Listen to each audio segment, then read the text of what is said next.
Good morning, everybody, and thanks so much for joining us. I'm Will DuPree here in the KXAN live studio. We appreciate you joining our stream.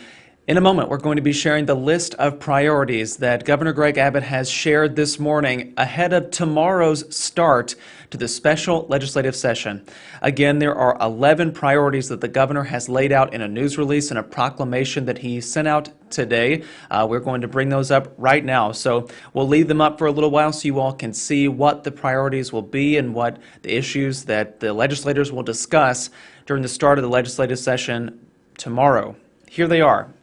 The list that we've been waiting for a while now. So there are 11 items that Governor Abbott has identified as priorities for this special legislative session. We'll start at the top there. Bail reform. This was an emergency item that Governor Abbott identified at the start of the regular legislative session. However, it failed to pass by the end of it.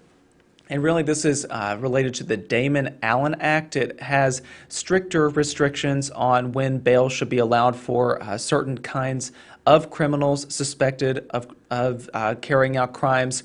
So that's number one on the list there, followed by election integrity. These are voting measures that Republicans tried to pass. However, the Democrats walked out during the end of the last legislative session, which prevented this from passing.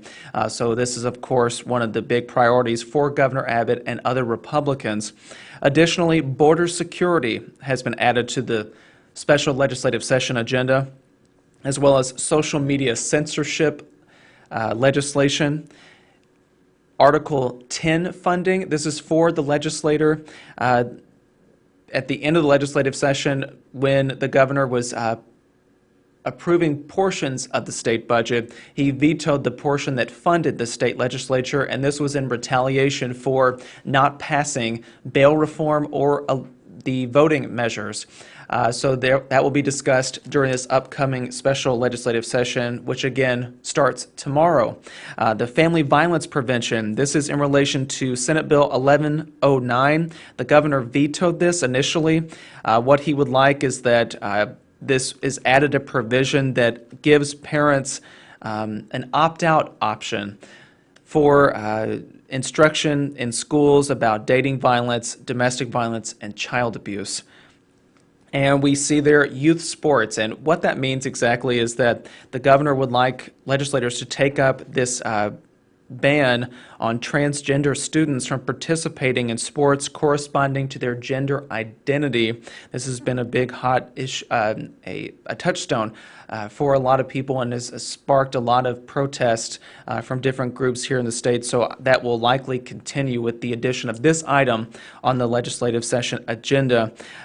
We see there a ban on abortion-inducing drugs. 13th check, which is related to retired teachers' benefits. And then you see critical race theory, which is an issue that a lot of conservative lawmakers have taken up all across the country. And the legislature banned the teaching of this in schools in the state, and the governor's asking for additional strengthening of that law. So we'll see what has to come out of that. And then finally there you see appropriations, the last item on that list. The governor identified those particular funding issues for property tax relief, protection for children in the foster care system, and cybersecurity for the state. So I'm just going to leave those up so you all can see. These are the 11 agenda items for the special session, which begins tomorrow. Now, we should note, the governor can add other items throughout the session to this list, but for right now, this is the starting place for state legislators. And we also should say that each special session that is called is only allowed to last 30 days. Now, it can last, there's no minimum number of days that a special legislative session can last, so we'll just have to see what happens with this one.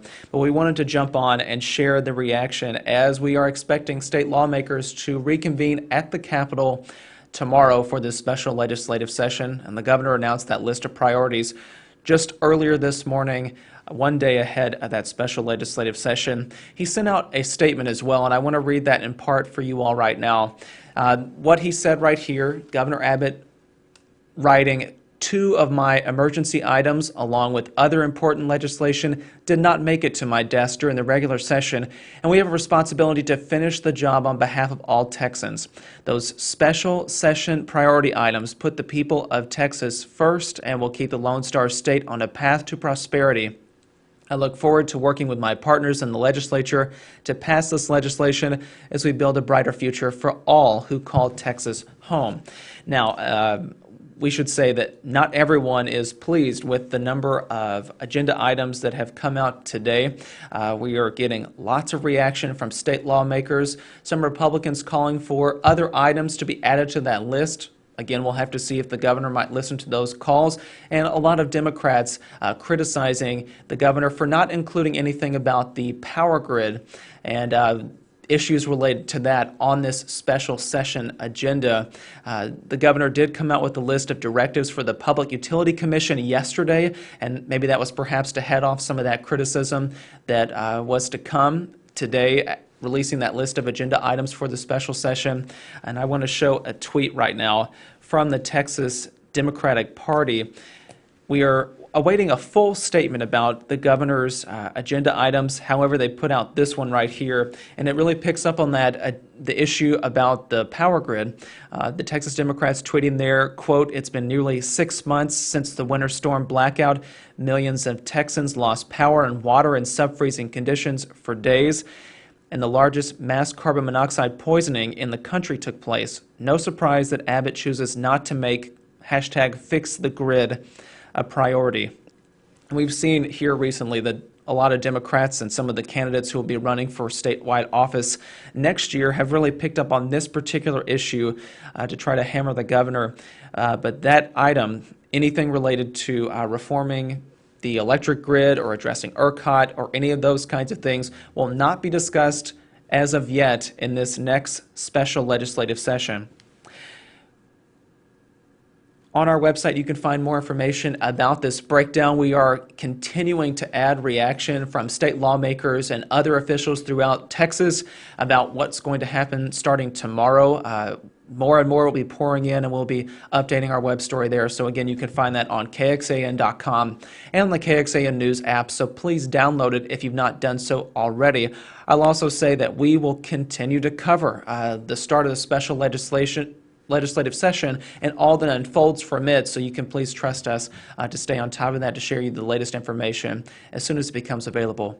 I'm Will DuPree, once again in the KXAN live studio. Thank you all for watching our stream. We'll be back throughout the day with additional updates. Everyone out there, please take care, stay safe, and be healthy.